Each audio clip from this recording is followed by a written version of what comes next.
ओम नमो नारायणाय। कार्तिक मास की आप सभी को हार्दिक शुभकामनाएं। आप सभी का दिन शुभ हो, मंगलमय हो। आज तारीख है 3 नवंबर और दिन है सोमवार।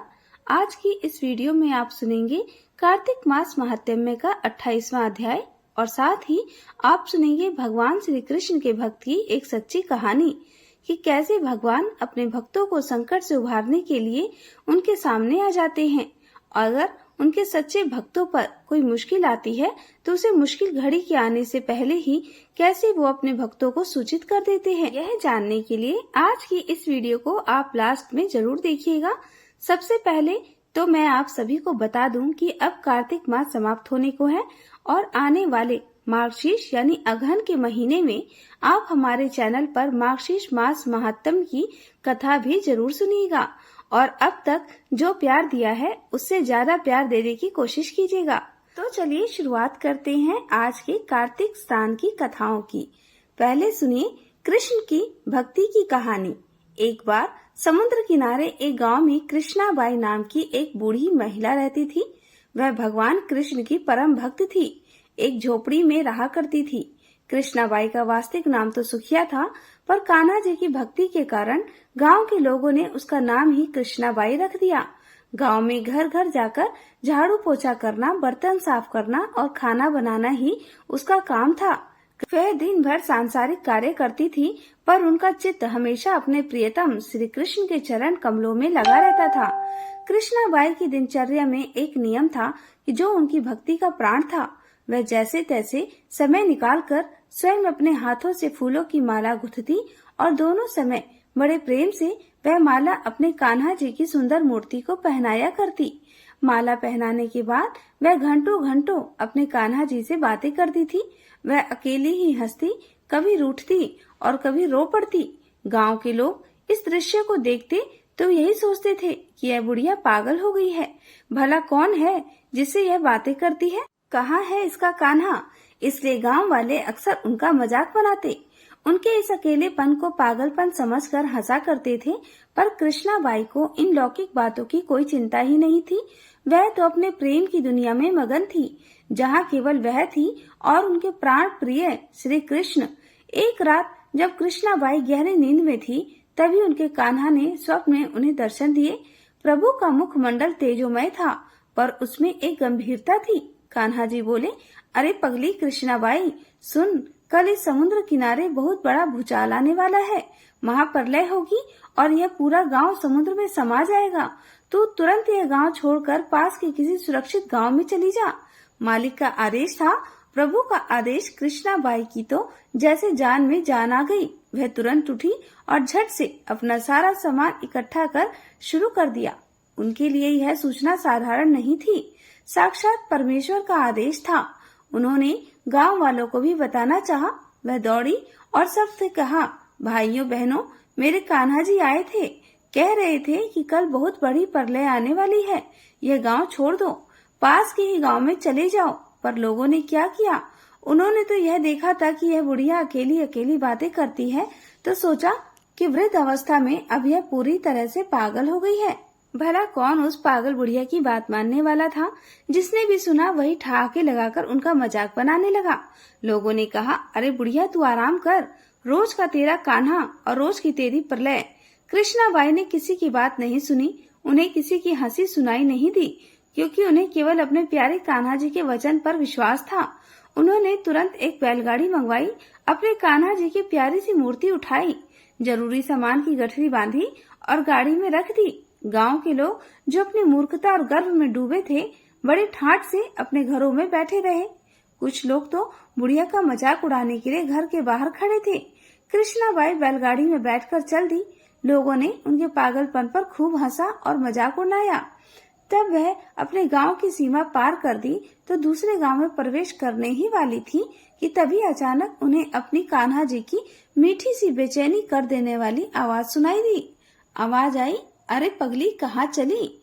जा वापस और अपनी झोपड़ी में से जरा वो सुई तो ले आ, जिसे तू रोज मेरे लिए माला बनाकर पहनाती है। मूर्ति में से यह आवाज सुनकर कृष्णाबाई तो तड़प गई। हाय कान्हा, मुझसे यह भारी भूल कैसे हो गई? वह बेचैन हो उठी। अगर वह सुई छूट गई तो वह अपने कान्हा के लिए वरमाला कैसे बनाएगी। यह सोचकर उन्होंने तुरंत बैलगाड़ी वाले को रोका और बदहवास होकर झोपड़ी की तरफ दौड़ पड़ी। जब गांव वालों ने देखा कि बुढ़िया तो फिर से वापस आ गई है, तो उनके पागलपन पर वे और जोर जोर से मजाक उड़ाने लगे। पर कृष्णाबाई ने किसी की बात पर ध्यान नहीं दिया। उनकी चिंता तो केवल उस सुई की थी जिसे वह अपने कान्हा जी के लिए प्रेम से पुष्प पिरोया करती। वह अपनी झोपड़ी में गई, तिनकों के कोने में फंसी हुई वह छोटी सी सुई निकाली और उसे अपने आंचल में छुपा लिया। सुई को लेकर वह जिस तरह पागलों की तरह नंगे पांव दौड़ती आई थी, उसी तरह हाफती हुई गाड़ी वाले के पास पहुंची। गाड़ी वाला भी कान्हा जी का ही भक्त था। बुढ़िया की यह बेचैनी देखकर वह समझ गया कि यह कोई साधारण घटना नहीं है। जैसे ही कृष्णाबाई सुई लेकर गाड़ी में बैठी और गाड़ी गांव की सीमा से बाहर निकली, उन्होंने पीछे मुड़कर देखा तो क्या देखा, पीछे जहां उनका पूरा गांव था वहां अब सिर्फ समुद्र की लहरें थी। पूरा गांव जलमग्न हो चुका था। एक भयंकर प्रलय आई और चारों ओर पानी ही पानी था। जमीन कहीं दिखाई ही नहीं देता था। प्रभु ने उस गाड़ी वाले भक्त की भी रक्षा की, क्योंकि वे अपने भक्त कृष्णाबाई का सहारा बने। इस कथा का सार यह है कि भगवान अपने भक्तों की सुई तक की चिंता करते हैं। जब तक उस भक्त कृष्णाबाई की प्रेम से पिरोई जाने वाली माला की सुई उस गांव में थी, पूरा गांव बचा हुआ था। जैसे ही उस बुढ़िया ने अपने कान्हा के आदेश पर वह सुई गांव की सीमा से बाहर निकाली, प्रभु का संरक्षण हट गया और पूरा गांव डूब गया। यह है सच्चे भक्त की शक्ति। भगवान अपने भक्तों को कोई कष्ट आने से पहले ही संकेत जरूर दे देते हैं। जो लोग प्रभु पर विश्वास करते हैं वे इन संकेतों पर ध्यान देते हैं और सुरक्षित हो जाते हैं। लेकिन जो लोग घमंड में डूबे हैं और विश्वास नहीं करते, अरे कौन भगवान है, कैसा भगवान, क्या ही कोई कर लेगा, वे हर संकेत को अनसुना कर देते हैं और जब सब कुछ बर्बाद हो जाता है तब उन्हें इस अनहोनी पर एहसास होता है। तो आइए हम अपने जीवन में मिलने वाले प्रभु के छोटे छोटे संकेतों पर विश्वास करें। सभी प्रेम से बोलिए, कार्तिक के ठकुराई राय दामोदर जी की जय, भगवान श्री कृष्ण की जय। अब सुनिए सूरदास जी की एक और कहानी। सूरदास जी भगवान श्री कृष्ण के उच्च श्रेणी के भक्त कवि थे, जिन्हें भक्ति काल की कृष्ण भक्ति शाखा का प्रतिनिधि माना जाता था। हालांकि वह जन्म से अंधे होने के कारण उन पर विद्वानों में मतभेद था, परंतु प्रचलित कथाओं में यह माना जाता था कि वह जन्म से ही नेत्रहीन थे। सूरदास जी बचपन से ही संसार के विरक्त होकर वृंदावन में रहते थे और सारा समय भगवान श्री कृष्ण की भक्ति, भजन और कीर्तन में लगाते थे। उनका एकमात्र आसरा उनके गिरधर गोपाल ही थे। उनकी कल्पना शक्ति इतनी तीव्र थी कि अपने भजनों में भगवान श्री कृष्ण की बाल लीलाओं, रास लीलाओं और राधा रानी का रूप एक ऐसा सजीव वर्णन करते थे मानो उन्होंने यह सब कुछ अपनी आंखों से देखा हो। सूरदास जी अपनी झोपड़ी में रहते हुए दिन रात रो रो कर कृष्ण को पुकारते थे। वे गोवर्धन पर्वत की तलहटी में बैठते थे और गाते थे, हरि दर्शन की प्यासी अखियाँ, हरि दर्शन की प्यासी अखियाँ। वह लगातार प्रभु के दर्शन की विनती करते थे। एक कथा के अनुसार एक बार सूरदास जी गोवर्धन की तलहटी में भजन गाते गाते अचानक एक गहरे गड्ढे में गिरे। वे अंधे थे, इसलिए उन्हें पता नहीं चला कि वह कहाँ गिर गए। वह करुणा स्वर में चीखने लगे, हे गिरधर जगदीश, मेरे विपदा से क्यों हुए तुम अनजान, और अना बैठो ध्रुमडारी, पारदी साधे वान। उनकी करुणा पुकार सुनकर वहाँ स्वयं श्रीमती राधा रानी प्रकट हुई। राधा रानी ने सूरदास जी का हाथ पकड़ा और उन्हें गड्ढे से बाहर निकाला। सूरदास जी को तुरंत यह आभास हो गया, यह कोई साधारण स्त्री नहीं। उन्होंने तुरंत उस स्त्री के चरण कसकर पकड़ लिए। जब राधा रानी ने अपने चरण छुड़ाने चाहे तो सूरदास जी ने कहा, वहाँ छुड़ाए जाते हो निवल, जानकी मोह हृदय से, जब जाओ तब सबल। मैं जानू तो इसका मतलब यह है आप मेरे हाथ छुड़ाकर जा सकती हैं, यह मानकर कि मैं निर्बल हूँ, लेकिन मैं आपको तभी बलवान मानूंगा जब आप मेरे हृदय से भी निकलकर चली जाएं। सूरदास जी की इस अन्य प्रेम से राधा रानी अत्यंत प्रसन्न हुई। राधा रानी ने प्रसन्न होकर सूरदास जी को वरदान दिया। जब राधा रानी के चरणों का स्पर्श सूरदास जी की आंखों पर हुआ तो उनकी जन्म से ही गई हुई दृष्टि वापस आ गई। सूरदास जी ने जैसे ही अपनी आंखें खोली, उनके सामने साक्षात श्री कृष्ण और राधा रानी का दिव्य मनमोहक युगल स्वरूप पड़ा। सूरदास जी ने भजी भरकर अपने प्रियतम के दर्शन किए। उन्होंने उस रूप को अपने हृदय और आंखों में सदा के लिए बसा लिया। पीताम्बरधारी कृष्ण, मोर मुकुट और बगल में अत्यंत तेजस्वी राधा रानी। जब भगवान श्री कृष्ण ने सूरदास जी से कोई और वरदान मांगने को कहा तो सूरदास जी ने दोनों हाथ जोड़कर कहा, प्रभु मुझे एक और वरदान दीजिए कि मैं फिर से अंधा हो जाऊं। भगवान अचंभित हो गए और बोले, अरे भक्त, मैंने इतनी कृपा करके तुम्हें दृष्टि दी और तुम उसे वापस मांग रहे हो, ऐसा क्यों? तब सूरदास जी ने भक्ति में डूबे हुए कहा, हे प्रभु, जिन आंखों से मैंने आज आपकी और मेरी राधा रानी के इस अद्भुत सौंदर्य को देख लिया, अब उन आंखों से मैं संसार की माया, नश्वरता और किसी अन्य रूप को नहीं देखना चाहता। मेरे नेत्रों की बंद कर दीजिए ताकि मेरे हृदय में केवल और केवल आपकी यह नित्य स्वरूप सदा के लिए बसा रहे। सूरदास जी की इस अनूठी भक्ति से प्रसन्न होकर भगवान ने उनकी इच्छा पूरी कर दी।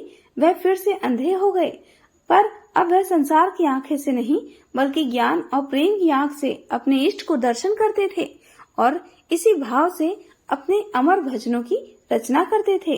तो यह कथा हमें सिखाती है कि सच्चा भक्त संसार के किसी भी वस्तु से मोह नहीं रखता।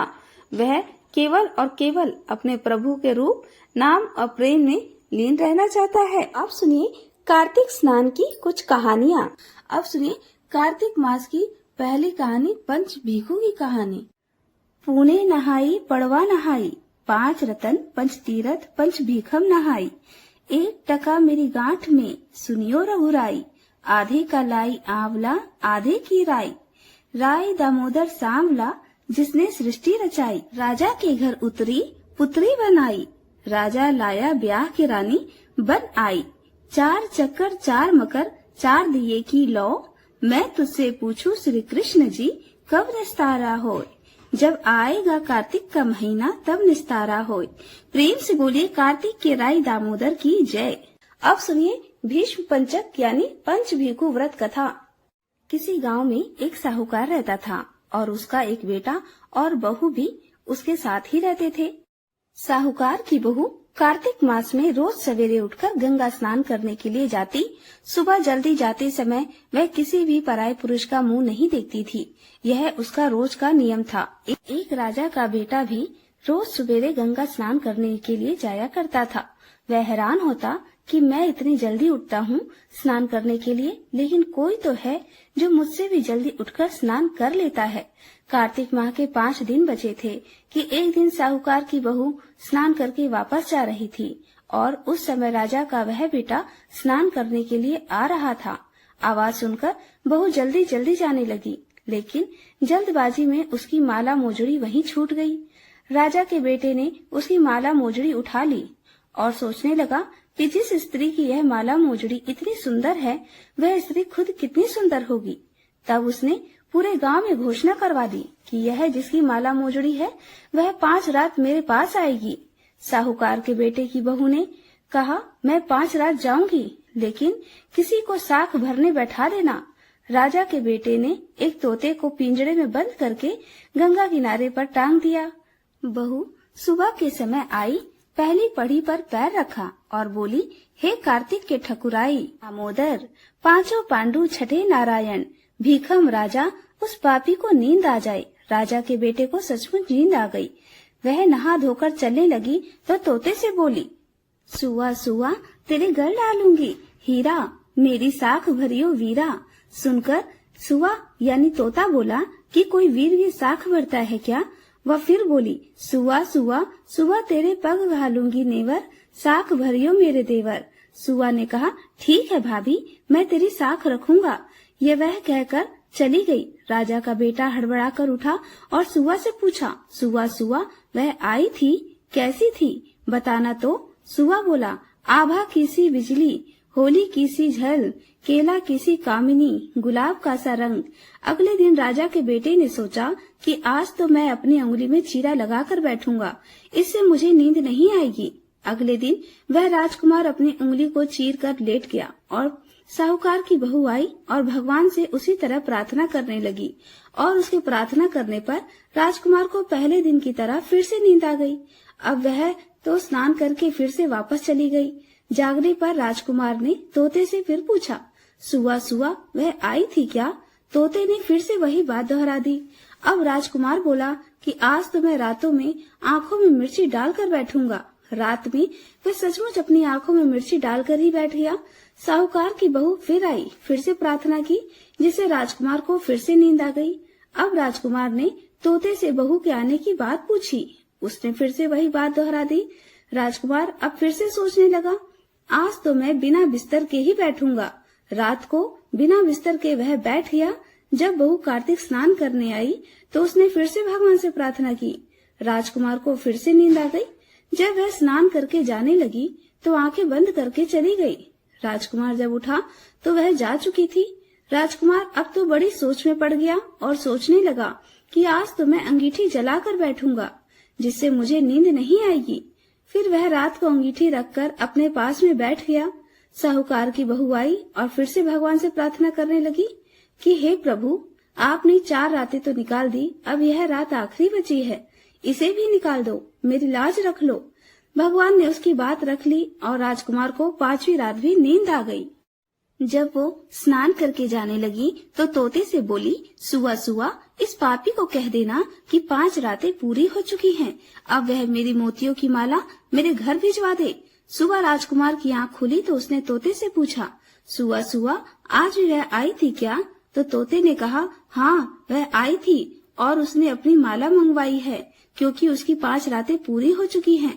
यह सुनकर राजकुमार सोचने लगा कि वह तो सच्ची थी, तभी तो भगवान ने भी उसका सत रखा। कुछ समय के बाद राजकुमार को कोढ़ हो गया। राजा ने ब्राह्मण को बुलवाकर पूछा कि मेरे बेटे का शरीर क्यों जल रहा है। ब्राह्मण ने विस्तार से सारी बात राजा को बता दी कि इसने क्या किया था। ब्राह्मण ने कहा, इसने मेरे पति वृत्ति स्त्री पर बुरी नजर डाली है, इसलिए इसे यह रोग हो गया है। राजा ने इसे ठीक होने का उपाय पूछा तो वह ब्राह्मण कहने लगा कि उस साहूकार की बहू को अगर यह अपनी धर्म बहन बना ले और रोज उसके जल से यह स्नान करे तब तो यह ठीक हो सकता है।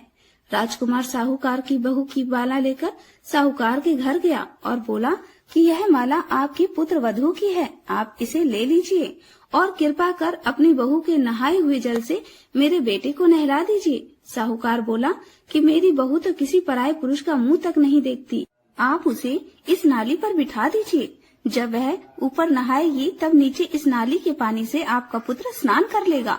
राजकुमार ने वैसा ही किया और कुछ समय के बाद उसका शरीर चंदन सा स्वस्थ हो गया। हे पंचविखु देवता, जैसे आपने साहूकार की पुत्र वधू का सत रखा वैसे ही सभी का रखना। अब सुनिए कार्तिक मास की सीता नित्य नेम की कहानी। इस कहानी को सीता माता कहती थी और प्रभु श्री राम सुना करते थे।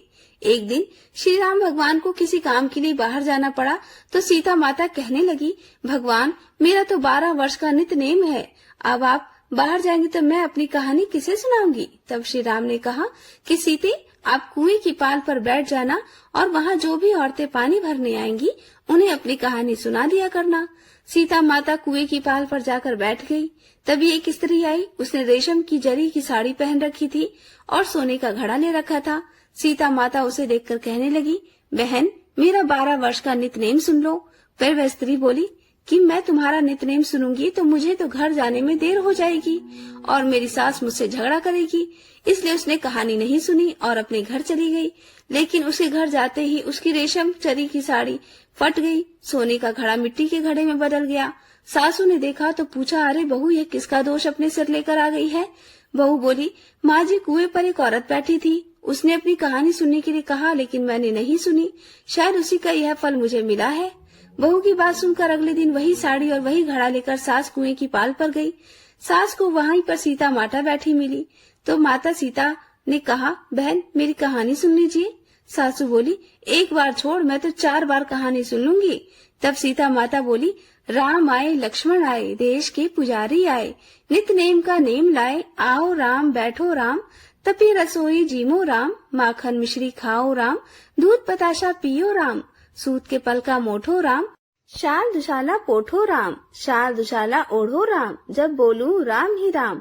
राम सवारे सबके काम, खाली घर भंडार भरेंगे, सबका बेड़ा पार करेंगे। श्री राम जय जय राम। सासू बोली, बहन कहानी तो बहुत अच्छी लगी। फिर कहानी सुनकर सासू घर चली गई और उसकी साड़ी फिर से रेशम जरी की बन गई। मिट्टी का घड़ा भी फिर से वापस सोने के घड़े में बदल गया। बहू ने देखा तो कहने लगी, सासू माँ आपने ये सब कैसे किया? सासू बोली, बहू तू दोष लगा कर आई थी और अब मैं दोष उतार कर आ रही हूँ। बहू ने पूछा कि माँ जी वह कुएं वाली स्त्री कौन है? सासू ने बताया कि वह तो सीता माता थी। वह पुराने से नया कर देती हैं, खाली घर में भंडार भर देती हैं। वह लक्ष्मी का वास घर में कर देती हैं और मनुष्य की जो भी इच्छा हो उसे पूर्ण कर देती हैं। बहू बोली, माँ जी फिर तो ऐसी कहानी मुझे भी सुना दो। सास बोली कि ठीक है तुम भी सुनो। फिर सास ने कहानी शुरू की। राम आए लक्ष्मण आए, देश के पुजारी आए, नित नेम का नेम लाए, आओ राम बैठो राम, तपी रसोई जीमो राम, माखन मिश्री खाओ राम, दूध बताशा पियो राम, सूत के पल का मोठो राम, शाल दुशाला पोठो राम, शाल दुशाला ओढ़ो राम, जब बोलूं राम ही राम। राम सवारे सबके काम, खाली घर भंडार भरेंगे, सबका बेड़ा पार करेंगे। बोलो श्री राम जय जय राम। कहानी सुनकर बहू बोली, माँ जी कहानी तो बहुत अच्छी है। सासू ने कहा, ठीक है अब से हम इस कहानी को रोज किया करेंगे। अब सास बहू रोज सवेरे उठती, नहाती धोती और पूजा करने के बाद नित्य नेम की सीता माता की कहानी कहती थी। एक दिन की बात है, उनके यहाँ पड़ोस की एक औरत आई और बोली, बहन जरा सी आँच तो दे देना। तो बहू बोली, आँच तो अभी हमने जलाई ही नहीं। पड़ोसन बोली, तो फिर तुम सुबह 4 बजे उठकर क्या कर रही हो? तो उन्होंने कहा, हम तो सुबह सुबह उठकर पूजा करते हैं, फिर सीता माता की नित्य नेम की कहानी सुनते हैं। पड़ोसन ने उनकी बात सुनकर कहा, सीता माता की कहानी कहने से तुम्हें क्या मिला? तब वे दोनों बोली, सीता माता की कहानी कहने से घर में भंडार भर जाते हैं, सारे काम पूर्ण हो जाते हैं, मन की इच्छा भी पूरी हो जाती है। पड़ोसन ने कहा, बहन अगर ऐसा है तब तो फिर मुझे भी कहानी सुना दो। तब बहू बोली, ठीक है तुम भी यही कहानी सुन लो।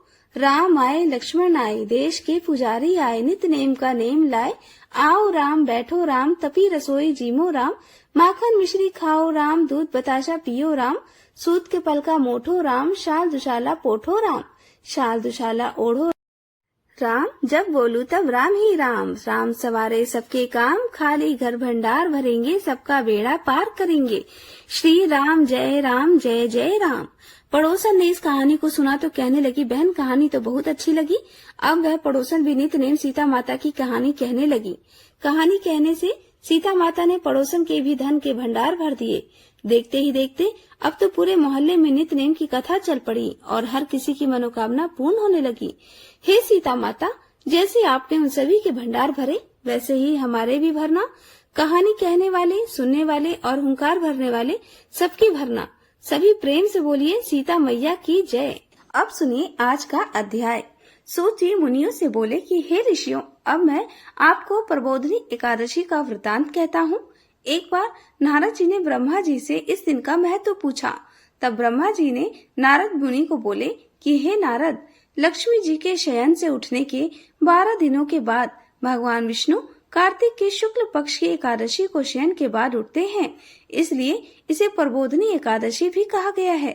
इस एकादशी को व्रत करने से अनंत फल की प्राप्ति होती है तथा अनेक जन्मों के पाप नष्ट हो जाते हैं।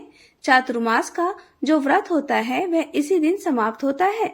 सूत जी इन बात बताकर आगे कहते हैं कि श्रेष्ठ मुनियों, नारद जी के इस प्रश्न पर ब्रह्मा जी ने उनको आगे बताया। ब्रह्मा जी बोले कि हे पुत्र, जिस प्रकार सभी एकादशियों का व्रत होता है, ठीक उसी प्रकार इस एकादशी का भी व्रत करें। व्रत करने वाले को ओम नमो भगवते वासुदेवाय इस मंत्र का जप एवं रात्रि जागरण करना चाहिए। इस प्रकार करने से वर्ष की सभी एकादशियों का फल मिल जाता है। हे महर्षि, इस एकादशी का व्रत सर्व सिद्धिदायक एवं मोक्ष प्रदायक है। इस दिन भगवान के जागने के उपलक्ष्य में विशेष पूजन एवं उत्सव आदि भी करना चाहिए। इस व्रत के साथ ही विश्व पंचक व्रत करने वाले तो प्रभु के विशेष पात्र बन जाते हैं।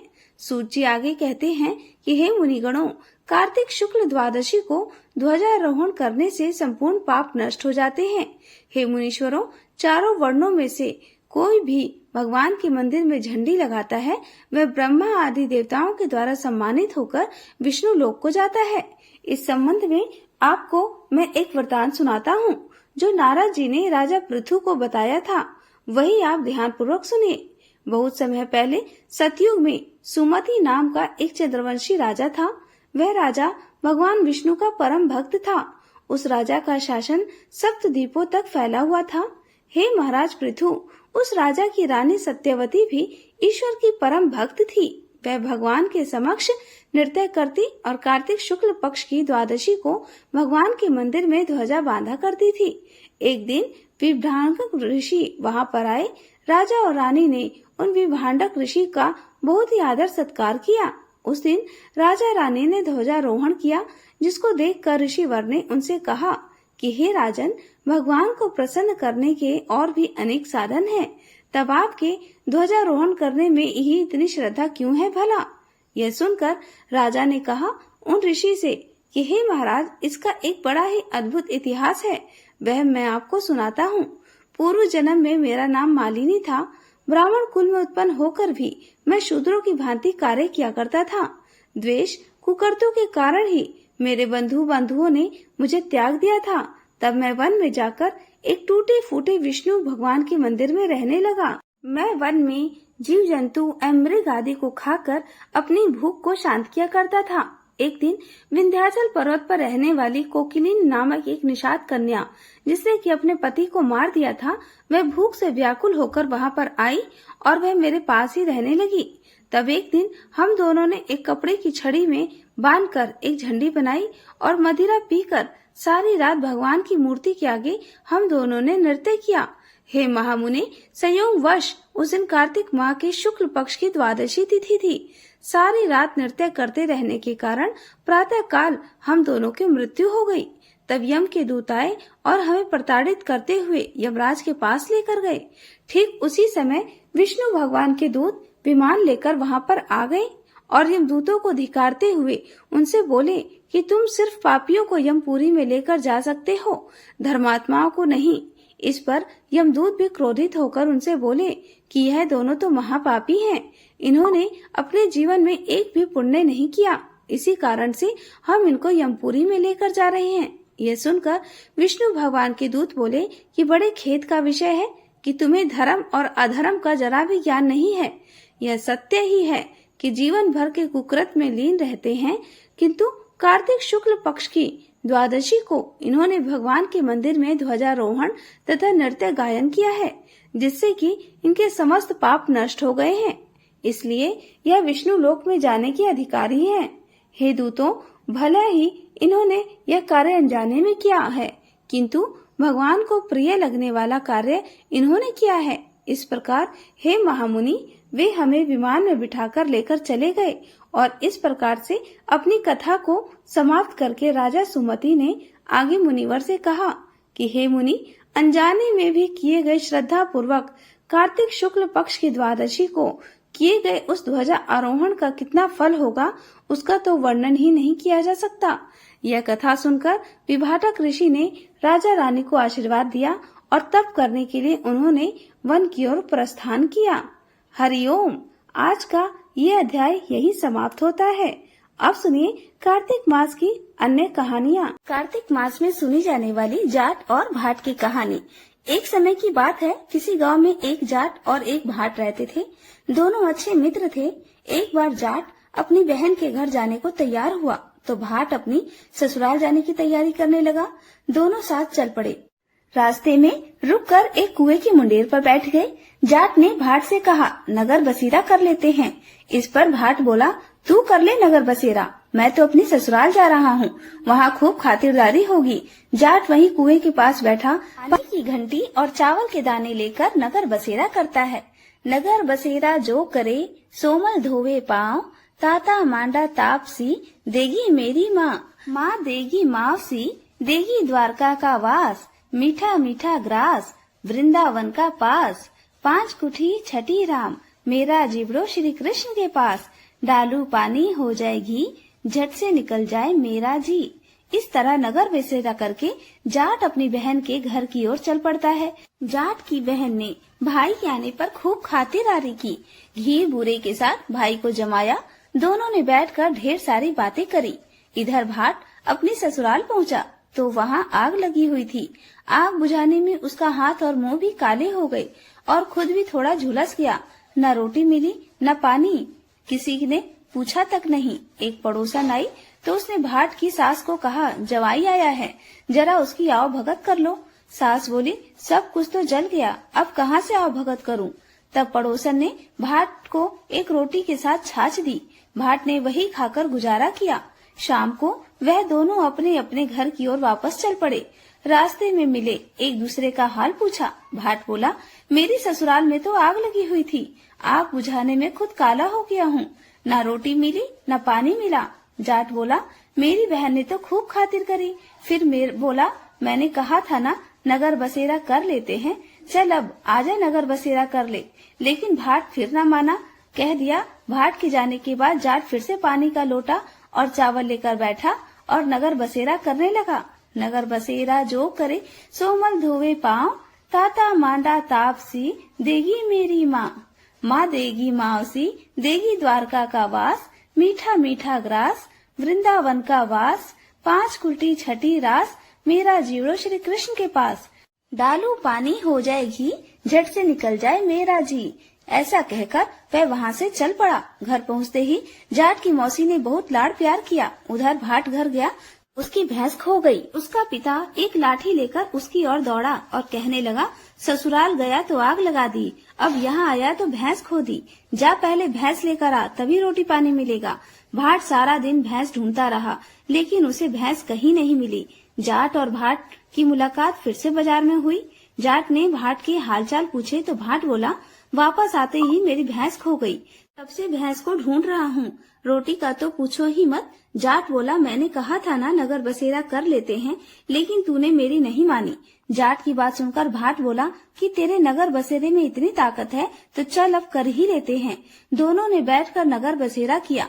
नगर बसेरा जो करे सोमल धोवे पाँव, ताता मांडा तापसी देगी मेरी माँ। माँ देगी मावसी, देगी द्वारका का वास, मीठा मीठा ग्रास, वृंदावन का वास, 5 कुल्टी छठी रास, मेरा जीवड़ा कृष्ण के पास। डालू पानी हो जाएगी, झट से निकल जाए मेरा जी। दोनों के नगर बसेरा करने पर भाट जैसे ही आगे बढ़ा तो उसकी खोई हुई भैंस मिल गई, जिसे लेकर वह घर पहुंचा। घर पहुंचते ही माँ ने कहा, बेटे को आते ही घर से निकाल दिया, सारे दिन से भूखा प्यासा भटक रहा है। ऐसा कहकर माँ उसे घर के अंदर ले गई, खूब खिलाया पिलाया। इसके बाद से सारे नगर में ढिंढोरा पिटिया कि कार्तिक में सब कोई अपने पीहर या ससुराल आते जाते समय नगर बसेरा करें। कार्तिक महाराज के जैसे भाट को नगर बसेरा करने का फल मिला, वैसे ही इस कथा को कहते सुनते और हुंकार भरते सबको फल प्राप्त हो। जय कार्तिक महाराज की। गणेश जी की कहानी। एक समय की बात है, एक तालाब में एक मेढक और मेढकी रहा करती थी। मेढकी हमेशा सुबह जल्दी उठती और तालाब से बाहर आकर पाल पर बैठ जाती थी और 6वां पहर दिन चढ़ने तक गणेश जी की पूजा करती थी। मेढकी की इस तरह गणेश जी की पूजा करना मेढक को बिल्कुल भी अच्छा नहीं लगता था। वह कहता कि कौन है गणेश जी, मैं तो किसी गणेश को नहीं जानता हूँ, ना तो मिट्टी खाती है और भूखी प्यासी पाल पर बैठी रहती है। मुझे देखो कितना हट्टा कट्टा हूँ, कोई विनायक जी की पूजा भी नहीं करता। पर मेढकी पर मेढक की बातों का कोई असर नहीं होता। मेढक रोजाना इसी तरह चिल्लाता रहता।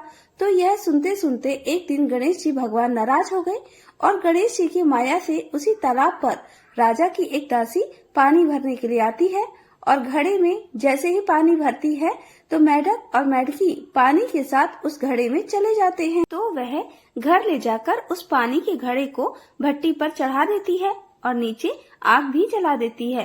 तो जैसे ही पानी गर्म होता है तो मेढक तो बुरी तरह से जलने लगता है और जोर जोर से चीखने चिल्लाने लगता है और मेढकी अपने गणेश जी की पूजा करती रहती है। तो वह कहता है कि मेढकी, मैं तो गर्म पानी में जल रहा हूँ और तुम आराम से बैठी हो। तो मेढकी बोली, नहीं, मैं तो बिल्कुल नहीं जल रही, मुझे तो ठंडी ठंडी हवा आ रही है। इस पर मेढक कहने लगा, कैसी बातें कर रही हो? घड़े के अंदर पानी उबल रहा है और तुम कह रही हो कि मुझे तो ठंडी हवा आ रही है।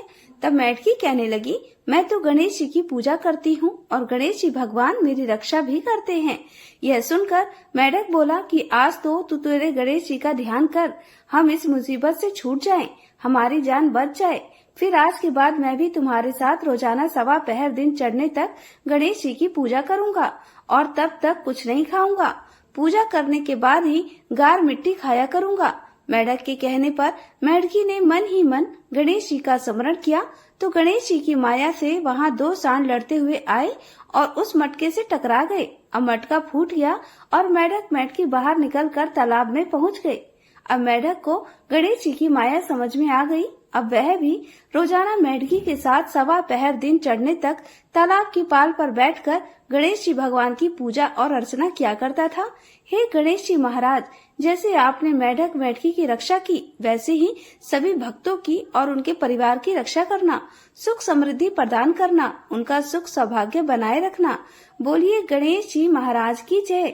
अब आपको सुनाते हैं कार्तिक मास में सुनी जाने वाली विष्णु भगवान के परम भक्त एक सेठानी की कहानी।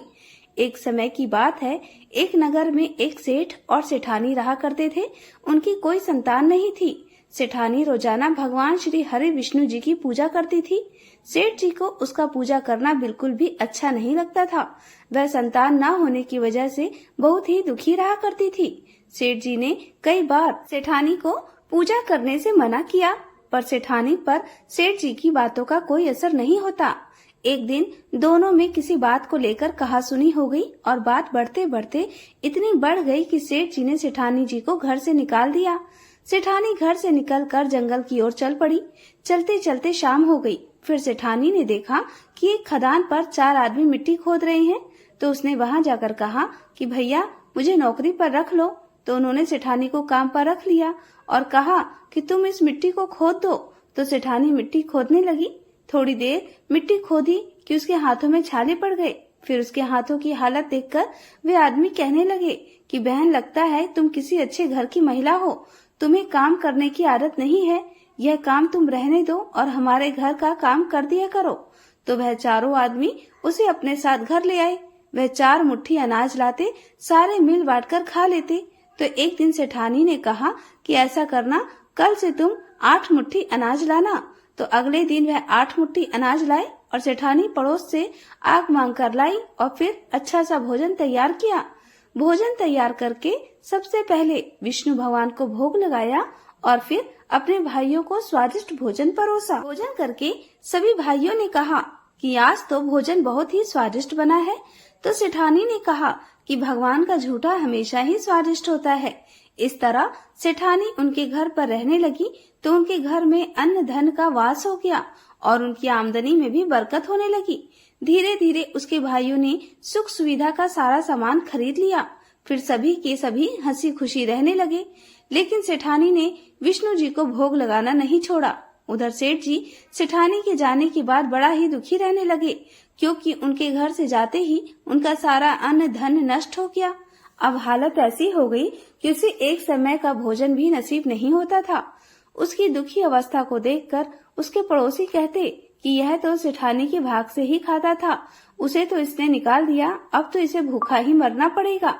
तो रोजाना एक ही बात सुनकर सेठ जी को अपने ऊपर पछतावा होने लगा और उन्होंने सोचा कि मैं सेठानी को ढूंढ कर लाऊंगा। फिर दूसरे ही दिन सेठ जी सुबह जल्दी निकल पड़े। ढूंढते ढूंढते वे भी उसी जंगल में पहुंच गए जहां वे चारों भाई मिट्टी खोद रहे थे। सेठ जी ने उन्हें देखा तो कहा, भाई मुझे भी काम पर रख लो। फिर उन चारों भाइयों ने उन्हें काम पर रख लिया, लेकिन मिट्टी खोदने से उसके हाथों में भी छाले पड़ गए। तो उसकी यह हालत देखकर वे बोले कि तुम्हें काम की आदत नहीं है, तुम हमारे साथ चलो और हमारे घर में ही रह लो।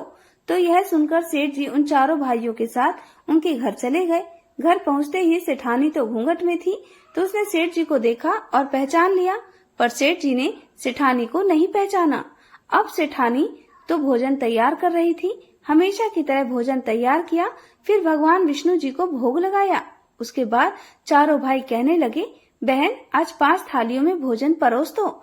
यह आदमी तुम्हारी तरह हमारे पास काम मांगने के लिए आया था। और थोड़ी देर मिट्टी खोदने पर इसके हाथों में भी छाले पड़ गए। लगता है यह भी किसी अमीर घराने का आदमी है। तो सेठानी को तो पता था कि यह कौन है, पर उसने कुछ नहीं कहा। भगवान को भोग लगाने के बाद पहले अपने भाइयों को भोजन परोसा और जैसे ही सेठ जी को भोजन परोसने लगी तो विष्णु भगवान ने उसका हाथ पकड़ लिया। तो उसके सभी भाई कहने लगे कि बहन तुम क्या कर रही हो, इसे भोजन परोस दो, यह भी भूखा होगा।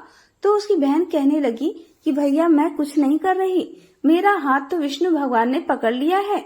तो उसके भाई कहने लगे कि हमें भी विष्णु भगवान के दर्शन कराओ।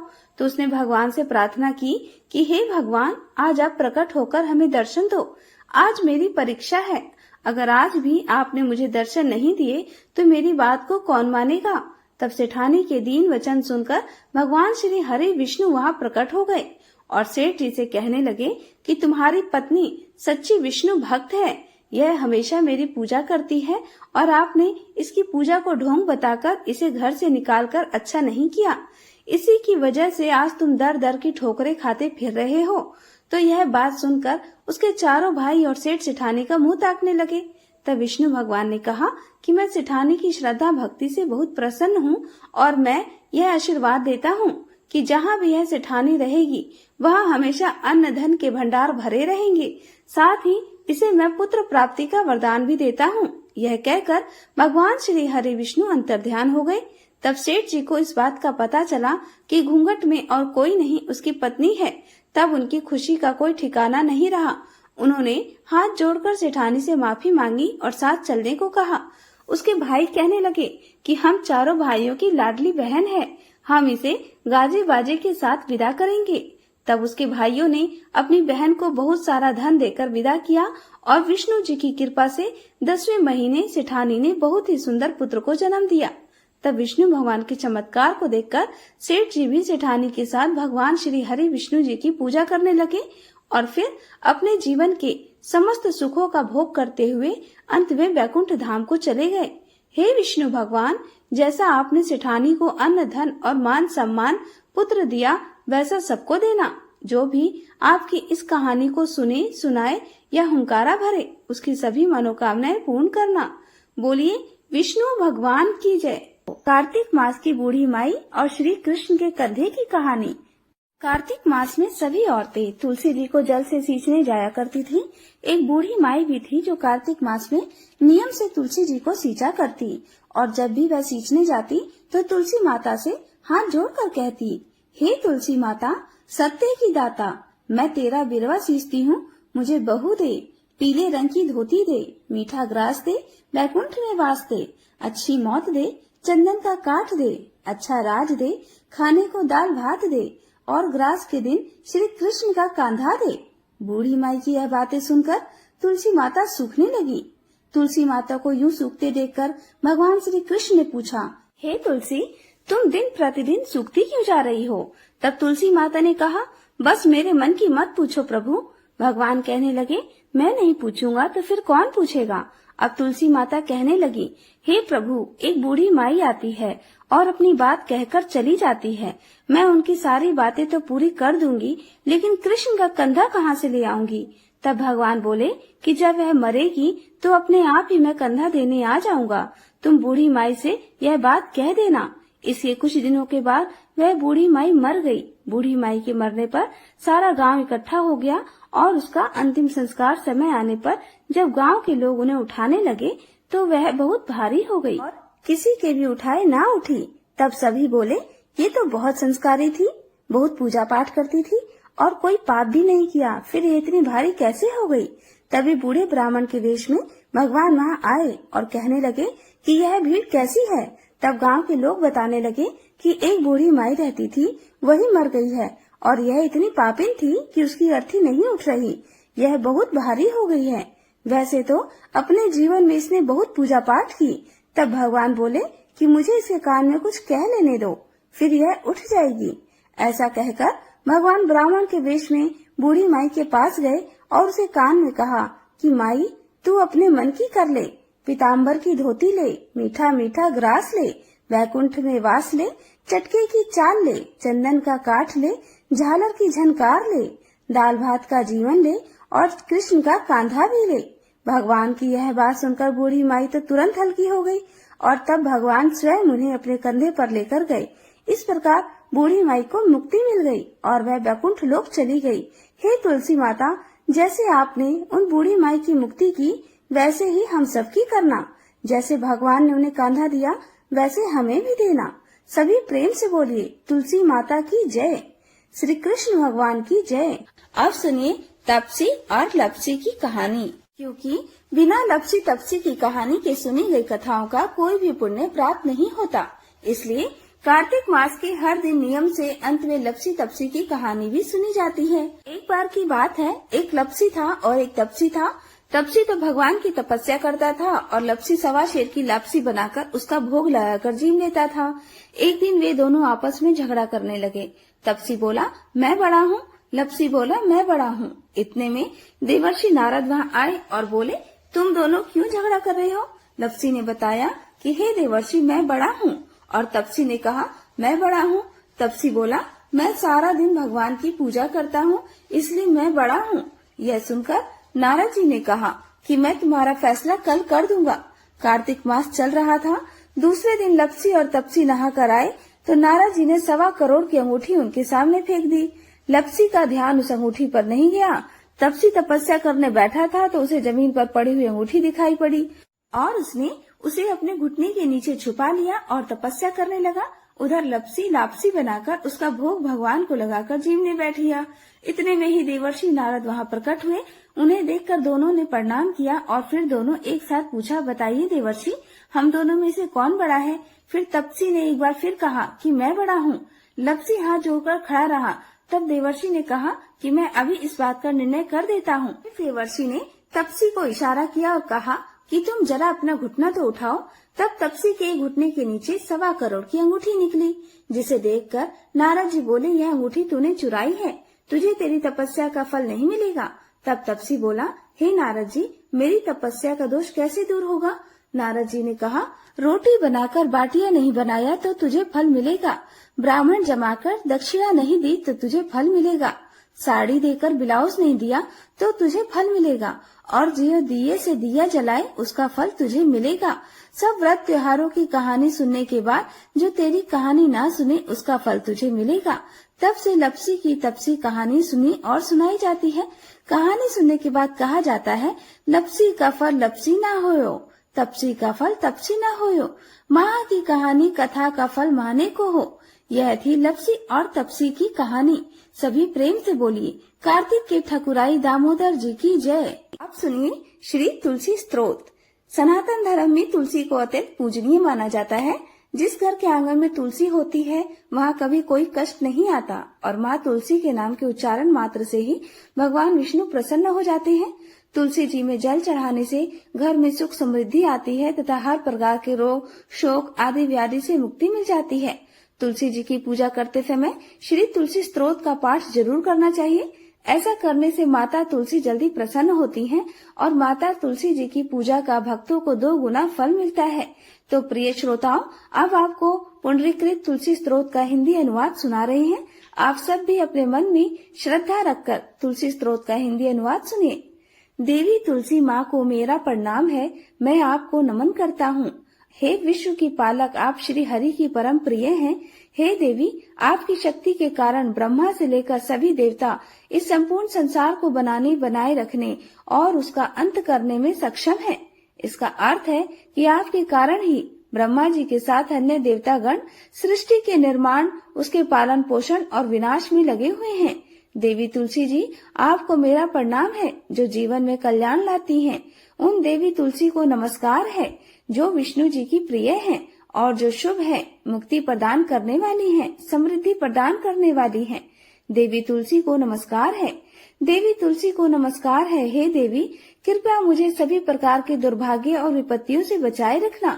हे देवी, आपकी महिमा का वर्णन करना, यहाँ तक कि आपका स्मरण मात्र ही मनुष्य को पवित्र बना देता है।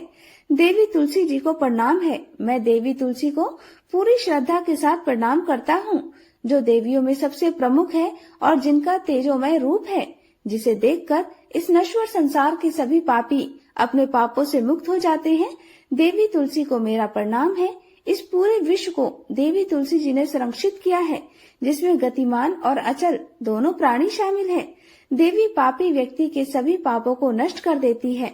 एक बार जब वे उन्हें देखते हैं और भक्ति के साथ उनके सामने आत्मसमर्पण करते हैं, इसका अर्थ है कि माता तुलसी चर और अचर समेत पूरे जगत की रक्षा करती है और अपने दर्शन मात्र से ही पापी मनुष्यों के सभी पापों को नष्ट कर देती है। या फिर तुलसी जी के दर्शन मात्र से ही पापियों के पाप नष्ट हो जाते हैं। देवी तुलसी को मेरा प्रणाम है।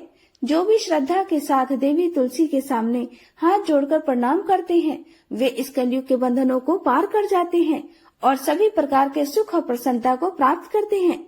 फिर चाहे वह महिला हो, व्यापारी हो या अन्य कोई जन भी, तुलसी को मेरा नमस्कार। देवी तुलसी के सामने इस पृथ्वी पर कोई और देवता नहीं है। देवी विश्व को उसी प्रकार शुद्ध करती है जैसे वैष्णव भगवान विष्णु जी के संग से शुद्ध होते हैं। देवी तुलसी को मेरा प्रणाम है। इस कलयुग में भगवान विष्णु जी के माथे पर तुलसी पत्र चढ़ाना भक्तों के मस्तक पर विष्णु जी के वरदान, कृपा और आशीर्वाद को हमेशा बनाए रखता है। इसका अर्थ है कि जो भी व्यक्ति इस कलयुग में भगवान श्री विष्णु के मस्तक पर तुलसी जी को अर्पित करता है, उसके ऊपर हमेशा भगवान विष्णु जी का आशीर्वाद बना रहता है। देवी तुलसी को नमस्कार है। तुलसी जी में हमेशा सभी देवी देवताओं का वास रहता है, इसलिए इस संसार में तुलसी जी की पूजा करना सभी देवी देवताओं की पूजा के समान है। इसका अर्थ है कि तुलसी जी की पूजा से सभी देवों की पूजा संपन्न हो जाती है। देवी तुलसी को मेरा नमस्कार है। आप सब कुछ जानने वाली हैं और भगवान विष्णु जी की प्रिय हैं। अपने भक्तों को आप सभी प्रकार की समृद्धि प्रदान करती हैं। देवी कृपया मुझे सभी प्रकार के पापों से बचाएं। हे देवी तुलसी जी को नमस्कार है। पहले के समय में यह भजन बुद्धिमान पुंडरीक के द्वारा हर रोज भगवान श्री विष्णु जी की पूजा करते हुए उन्हें तुलसी के पत्तों से अलंकृत करते हुए गाया जाता था। देवी तुलसी जी को नमस्कार है, जिनके 16 नाम हैं: तुलसी, श्री, महालक्ष्मी, विद्या, अविद्या, यशवनी, धर्म का अवतार यानी धर्मिया, धर्म ननाना, देवी, देवी, देव मनः प्रिया यानी देवियों और देवों को प्रिय लक्ष्मी जी के प्रिय सखी, देवी, स्वर्ग, भूमि यानी पृथ्वी, अचला यानी स्थिर, चला यानी अस्थिर। देवी तुलसी के इन 16 नामों का भक्तगण पाठ करते हैं या महिमा गाते हैं। देवी के 16 नामों का पाठ करने वाले भक्त आसानी से श्री हरि की भक्ति प्राप्त कर लेते हैं और अंत में भगवान विष्णु जी के चरण कमलों में स्थान प्राप्त करते हैं, जिन्हें माँ तुलसी, पृथ्वी, महालक्ष्मी, कमल की स्वामिनी और श्री हरि की प्रिया के नाम से भी जाना जाता है। देवी तुलसी को मेरा नमस्कार है। देवी तुलसी की सखी तुलसी जी शुभ प्रदान करती हैं, माँ पापों को दूर करती हैं और सभी को पवित्र बनाती हैं, पुण्य प्रदान करती हैं। आपको प्रणाम है। देवी तुलसी जिनकी प्रशंसा देवर्षि नारद द्वारा की जाती है और श्री नारायण के प्रिय हैं, उन देवी तुलसी को हम सबका बारंबार प्रणाम है। जय जय तुलसी मैया। तो आज का ये वीडियो यहीं पे खत्म होता है। वीडियो और कहानी कैसी लगी कमेंट करके जरूर बताइएगा और कमेंट बॉक्स में श्री राधे राधे जरूर लिखिएगा। मिलते हैं नेक्स्ट वीडियो में, तब तक आप सभी लोगों का बहुत बहुत धन्यवाद।